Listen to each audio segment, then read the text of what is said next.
have to show my audience. Okay, there you go. Okay. Maya Angelou once said, "When great souls die, the air around us becomes light, rare, and sterile." This is a quote from her poem, When Great Trees Fall, which is about the impact of grief, which is similar to when a tree falls in a forest and rocks rumble down and lines hinder down, but the rest of the world might not feel the same effects. I can personally connect to this because of my father's death from a little bit over a year ago. I felt the effects of loss. I felt the emotional response, the grief, the sorrow, and the regret.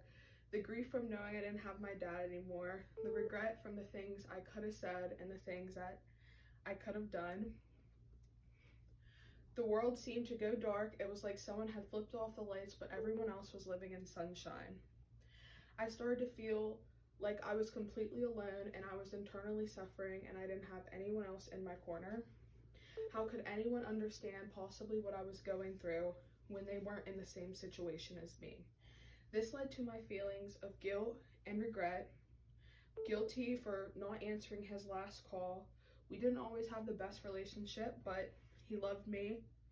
And if I would have just answered his last call, I would have got to speak to my father one last time. I have regret for the things I should have done or the things I shouldn't have done or things I could have said. This led to me feeling completely hopeless. It was hard to get out of bed every morning knowing I lost someone who was such great importance of my life. I felt disconnected from reality, like I wasn't living in real life. It was like I was living in a dream. It was hard to distinguish what was real life and what was just a bad dream. Eventually, as time goes on, wounds heal, and the scars that go over the wounds are just reminders of who they were as a person.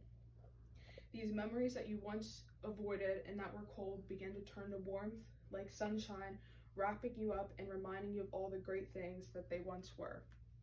Eventually, you live on through their love, and you understand that this is what they would have wanted, and they would have wanted you to succeed. You find peace in the fact that they're no longer here, knowing that you now have their legacy to uphold and their love to live through. You feel their presence in spirit despite them physically not being there. And as time moves on, hope comes into your life and life seems to bloom again. Now I'm going to finish it off with the end quote of this poem, which is, "And when great souls die, after a period, peace blooms, slowly and always irregularly. Spaces fill with a kind of soothing electric vibration, our senses restored, never to be the same. Whisper to us, they existed, they existed. We can be, and be better, for they existed." My audience is there. Her screen is black and she can't get it to fix, but they're both there. Gabby, say something, and your dad. Hello. Hello. Okay. I'm Gabby's dad. Thank you.